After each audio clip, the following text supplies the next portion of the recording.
Mga kabayan, binigyan ng 3 araw na palugit para magtungo at magpaliwanag sa NBI itong si Vice President Inday Sara Duterte.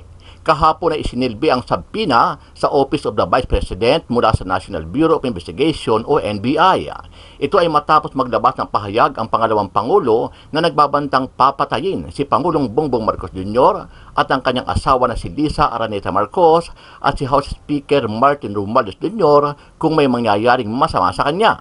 Ang purpose po ng subpoena is to shed light dun sa mga utterances ng Vice President. Usually po naman po, anytime po, pero by 9 o'clock, dapat na. Pwede naman po siya mapadala ng emisary or ng kahit na sino messenger para i-reset po. Pwede naman po siguro, mas maganda kung mismong yung Vice President na po.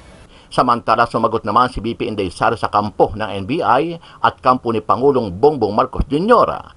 Ayon kay VP Sara, wala siyang direktang sinabi na assassination plot laban sa pamilya Marcos.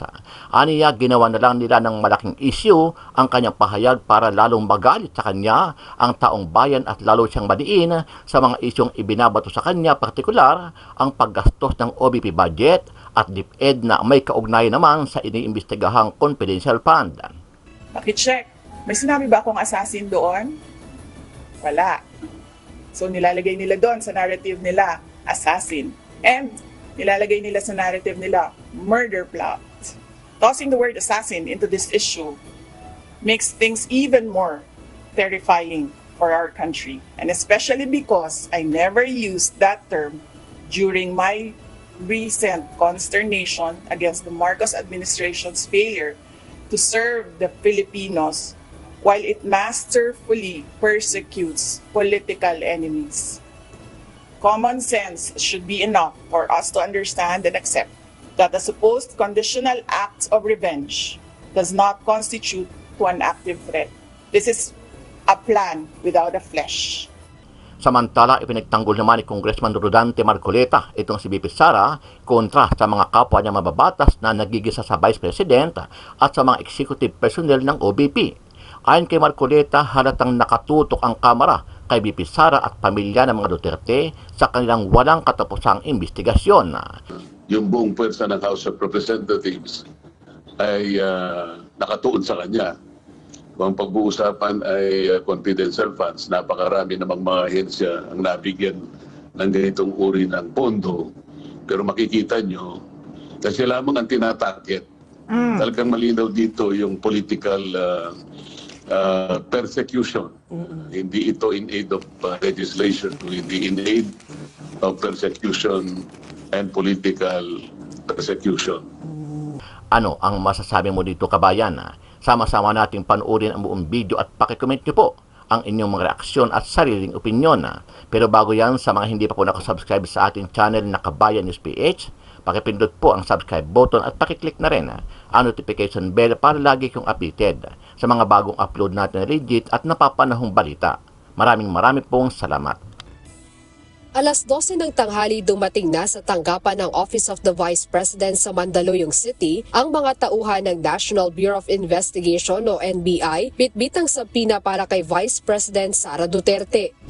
Sa kopya ng sabpina, pinadadalo si VP Duterte sa tanggapan ng NBI sa darating na Biyernes, November 29. Ito ay upang marinig ang kanyang paliwanag kaugnay ng mga binitawan nitong salita sa kanyang online press conference nitong weekend, kung saan sinasabing nagpahayag ang pangalawang Pangulo ukol sa umano'y pagpapapatay kay Pangulong Ferdinand Marcos Jr., First Lady Liza Marcos, at House Speaker Martin Romualdez.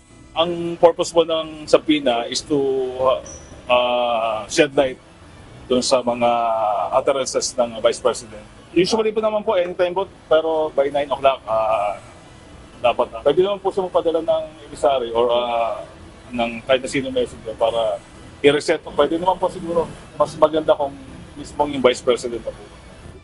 Samantala, tumanggi namang magbigay ng pahayag si Vice President Sara Duterte kaugnay ng nasabing sabpina mula sa NBI. Aniya, nais din muna niya itong makita bago magsalita o magbigay ng tugon tungkol dito. I have to read the subpoena. I've not read it, so I need to write an answer. I cannot answer that because I've not read what the content of the subpoena is. So I do not know. So we'll stop about the subpoena. No, let's stop talking about DOJ and subpoena, and let's allow me to read through it, and then think, and then write an answer, and then we'll talk. Dagdag pa ng Vice Presidente, maliciously taken out of logical context ang kanyang mga pahayag. Ayon kay VP Duterte, sa kabila ng kawalan ng reliable investigation, ay kinonsidera na ito bilang isang national security concern. Pakicheck. May sinabi ba akong assassin doon? Wala. So nilalagay nila doon sa narrative nila, assassin. And nilalagay nila sa narrative nila, murder plot. Tossing the word assassin into this issue makes things even more terrifying for our country. And especially because I never used that term during my recent consternation against the Marcos administration's failure to serve the Filipinos while it masterfully persecutes political enemies. Common sense should be enough for us to understand and accept that the supposed conditional acts of revenge does not constitute to an active threat. This is a plan without a flesh. June, kasabay nga ng palugit na ibinigay ng NBI kay Vice President Sara Duterte sa darating na Biyernes ay ang pagdinig sa House of Representatives kaugnay naman sa paggastos ng Office of the Vice President, Department of Education sa kanilang pondo. At binanggit nga kanina ni VP Duterte sa panayam dito sa Veterans Memorial Medical Center na dadalo siya o sasamahan niyang muli ang mga OVP staff sa pagdinig ng Kamara sa darating na Biyernes. Kaya abangan natin, June, kung paano ang magiging schedule ni VP Duterte kung magbibigay na rin siya ng sagot sa NBI kaugnay nga rito sa subpoena na isilbi sa kanya ngayong araw. Dagdag ko na rin, June, binanggit na rin ni VP Duterte kanina kaugnay naman doon sa pag-extend ng detention period ng kanyang Chief of Staff na si Attorney Zuleika Lopez ay nagpaplano na umano yung kampo ni Attorney Lopez para sa hakbang or paggawa ng legal action kaugnay nga dito sa extension ng contempt order na ipinataw sa kanya. Ayan muna ang update dito, June. Balik sa'yo. Buong weekend na hanggang ngayon pinag-uusapan pa rin ito pong pagbabanta ng pangalawang Pangulo na kapag siya daw ay pinapatay ay meron na siyang kinausap na itutumba rin si PBBM, First Lady Liza Marcos at si Speaker Martin Romualdez. Reaction nyo, and is this actionable? Meron bang po bang nalabag na batas? Emotional outburst lang yan, Ali, Pat, ano?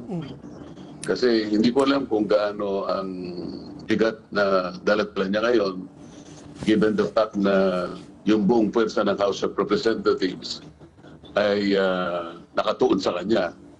Kung ang pag-uusapan ay confidential funds, napakarami namang mga ahensya ang nabigyan ng ganitong uri ng pondo.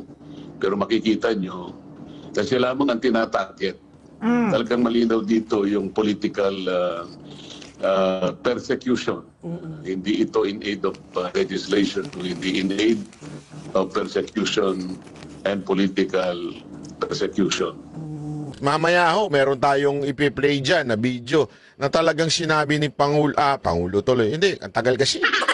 Ni Vice President Sara Duterte na siya po ay merong documented threat. Ibig sabihin, dokumentadong threat. And yet, tinanggal po yung kanyang sariling mga loyal na tao. Siyempre, mga kababayan, kung gusto mong ma-secure ang pamilya mo tsaka ikaw, siyempre gusto mo yung mga loyal sa'yo, yung mga kakilala mo, di ba? O yung mga nagsilbi na sa'yo noon pa lang sa Davao. Ngayon, tinanggal na nga yun, ito pa ang pinaka-latest. Tinanggal na rin yung Presidential Security Group o yung command. Tinanggal na rin po yan ngayon. Latest lang po yan kagabi. Tinanggal po yan at pinalitan na lamang ng 24 na PNP. Hindi naman po sa panlalait. No? Hindi ko naman nilalait yung mga PNP. Meron din naman po silang training. Kaya lang iba po kasi pag sundalo. Iba po talaga ang training. Kasi kung sabihin na natin talagang matindi ang pulis, bakit hindi pulis ang nagbabantay sa ating presidente?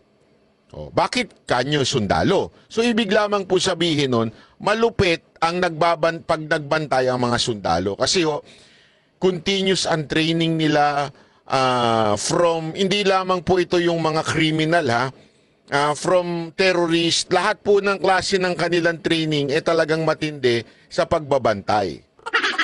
Panoorin natin to. Ito na. Okay, so ito yung sa kay ES, no? This is a reply to the statement issued by the Presidential Communications Office on the order of the Executive Secretary Lucas Bersamin dated November 23, 2024. The Marcos administration's insistence that the President's life is under active threat is ominous. I raise this caution as the President and his sycophants aggressively sell a narrative based entirely on my statement, which is taken out of its logical context.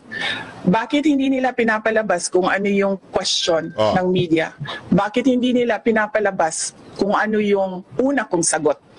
Bakit ang pinapalabas lang nila is the last, 4 words of my entire statement? Yun, ang tinawag dyan, yung mga chap-chap. Dyan magaling ang media, chap-chap. Di ba? Hindi kasi tanda natin, mahaba po yung part na yan Ipinaliwanag niya kung bakit, kasi may nagtanong kung may threat ba or something or ganito. Sinagot niya na mahaba yan Pero ang pinick up lang nung media yung papatayin si Marcos at saka si Araneta at saka si Romualdez. Alam mo naman ng media. Kontrolado ng dati. Hindi, totoo. Alam mo, kayo mga putang inang media kayo. Hindi talaga, putang ina ninyo. Sorry kayo mga putang ina. Pasensya na, ayoko magbura pero tang ina nyo talaga Dati, kung makadiktador kayo kay Marcos, kung makalait kayo kay Marcos, sagad sa buto.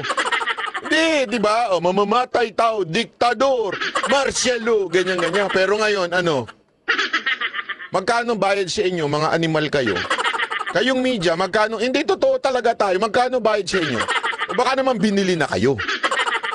At ang boss yun itong gobyernong to. Kasi, balik natin nung panahon ni Aquino, ibalik natin nung panahon ni Duterte. Ano tawag nyo sa mga Marcos? Kulang na lang, lagyan nyo na sungay Pero bakit ngayon sobrang sip-sip ninyo? Sa bagay, hindi kasi alam mo kung bakit. Mahina na media Yan ang totoo. Nakita nyo yung mga balita na ang media nalulugi na dahil sa advertisement. Bakit? Lahat ng tao nasa social media na. Lugi na sila Kaya okay na yan na mabigyan kami ng pera.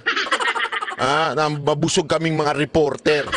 Kaya yung mga nagmamagaling na para sa bayan na reporter, ulul. Yan ang sasabihin ko sa inyo, ulul. Alam nyo yan na kayo ay merong bayad. Huwag na tayo maglokohan. Tangin ng tanda-tanda nyo na. Naglulukohan pa tayo. O tuloy. They are building a narrative and I'll tell you kung anong playbook ito. There is absolutely no flesh on the bone. And despite the absence of a reliable investigation, authorities were quick to consider this a national security concern. Grabe, no? No flesh in the bone. And no further investigation. Walang basta lang, hindi, criminal. Threat yan, threat. Death threat. Ganun na kagad ang konklusyon ng lahat.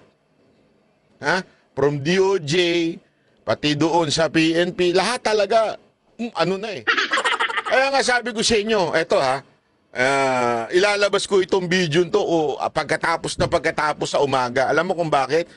Kasi mabilis na ang galawan ngayon. Mabilis na baka mapanish na itong balita. Kaya maganda, panoorin nyo at i-share ninyo. Alam mo kung bakit? Anytime, pwede nang arestoin si VP Sara Duterte. Madam! Kayo naman!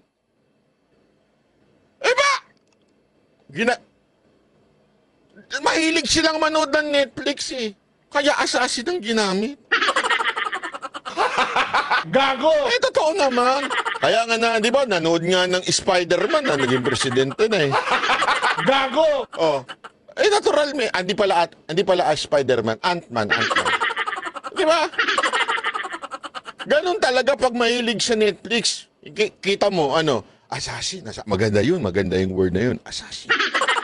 Eh, madam, alam mo, huwag ka mag-alala yung mga pelikulang nasa assassin. Hindi ko alam bakit ang mga assassin, pogi o kaya maganda. Pag pinanood mo yun, ano ba yung pangalan? Nikita ba yun?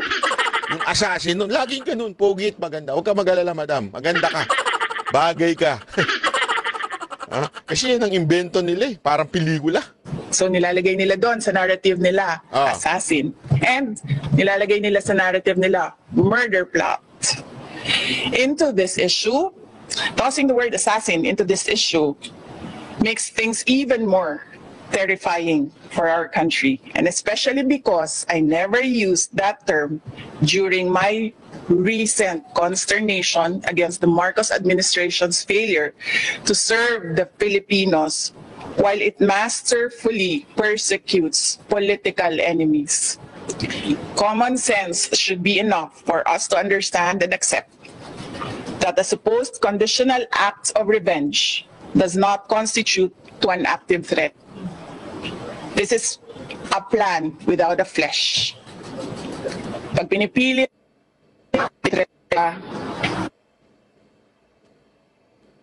Pasensya na. ganito ba ang kapasidad ng mga Pilipino na mag-isip? Diba? At wala Madam, talagang sinasadya nila maging kasi, andali, pasensya na, madam, pasensya na, makukontra lang talaga kita. Kasi sinasabi ni madam, talaga bang gano'n na ang trato nila sa mga Pilipino? Madam, yes. You know why? Kasi madam, nanalo nga sila eh.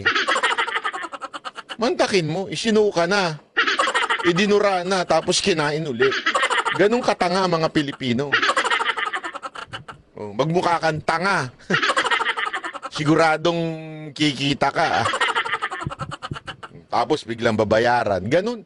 Kaya talaga, madam, marami ng tanga ngayon. silang pakialam dyan. Pero ako, nahihiya ako na ganito ang kapasidad administrasyon. That an honest scrutiny would easily expose this narrative to be a farce, imagined, or nothing at all. So, may question kayo. Doon. Hello. You said you were taken out of context, and you also mentioned that they have a playbook Yes. that they're going by. Yes. So, can you explain to us that context? Set it straight, Yes. and also explain to us that playbook that you're talking about. Okay, sige. So, the context is, what did I say? I was asked, do you know about the Roman... I'm sorry, I was asking for the transcription of all that I said. I did not get it before I came down. So I have a problem remembering the exact words about Romanov, and I said, well, this is the first time that I've heard of that, but I've been warned by 2 persons already. 2. Be careful. I forget now what the words were said, but I will review my notes and I will tell you what that one person said and how he said to be careful, and that one other person, what that other person said. So, tatlo na yon. One person warned me, another person warned me, and then I was asked during a press briefing by a media person. So, linawin natin medyo kasi, mayroon na daw nag-warn sa kanya na may threat sa kanya, 2 tao. 2 tao. Tapos, may media na nagtanong na tila may alam o may script na alam. Panoorin natin. Ano tanong? I know of these plans, if you can say the word, if that is the correct plans. So I answered. I was asked Romanov, and then I answered. I was told by 2 people. This is the first time I've heard of Romanov, so that is the 3rd already. And I said, don't worry about my security. If they kill me, if I die, kapag pinatay ako, or kapag namatay ako, in the context of don't worry about my security. So this means pinatay ka. Diba? So, yun ang context nun. Ang context nun, meron na nag-warning sa kanya, tapos may nagtanong na tila may alam tungkol dun sa threat.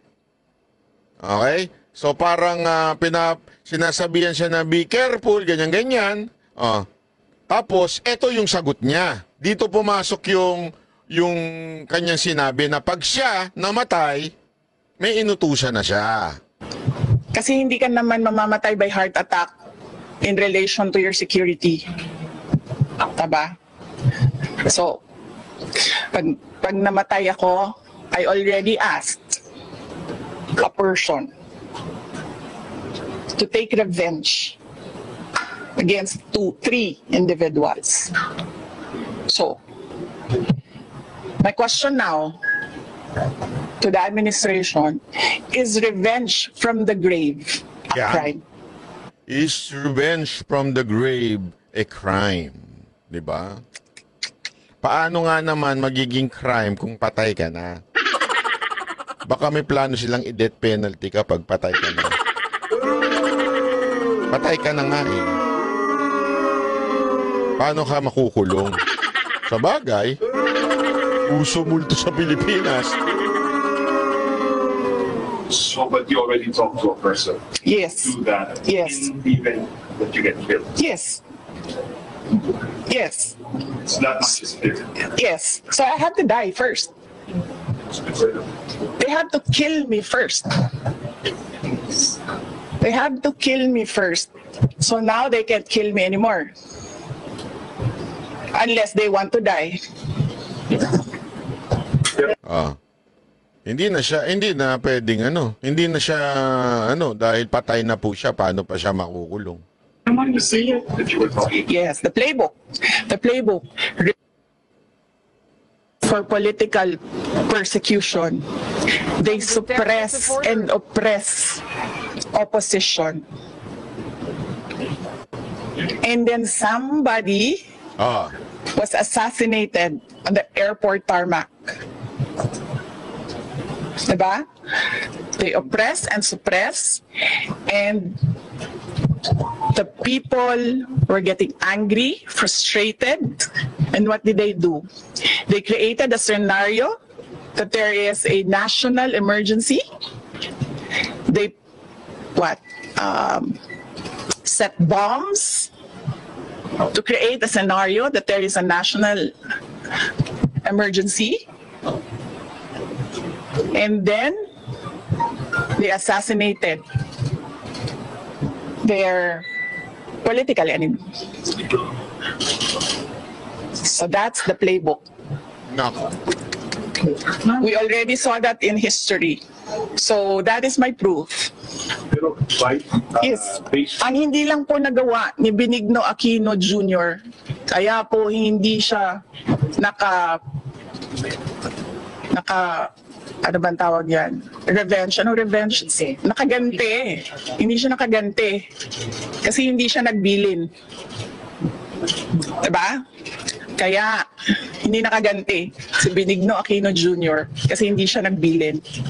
But you know, Benigno Aquino Jr. is not Sara Duterte. Nako, ayan na. So, ibang tao din siya. Ibang tao din ako. right now, Grabe yun. Grabe po yung bitaw ni VP Sara Duterte na meron daw talagang history ang mga Marcos na mag-assassinate o pumatay ng opposition. Di ba? Balik lang natin ang konti ang kasaysayan na si Benigno Aquino, ang oposisyon na noong panahon ng mga ni Marcos Sr. At alam naman natin, meron pang ang love story. Huwag tayong pumasok dyan sa love story, Banat Bay.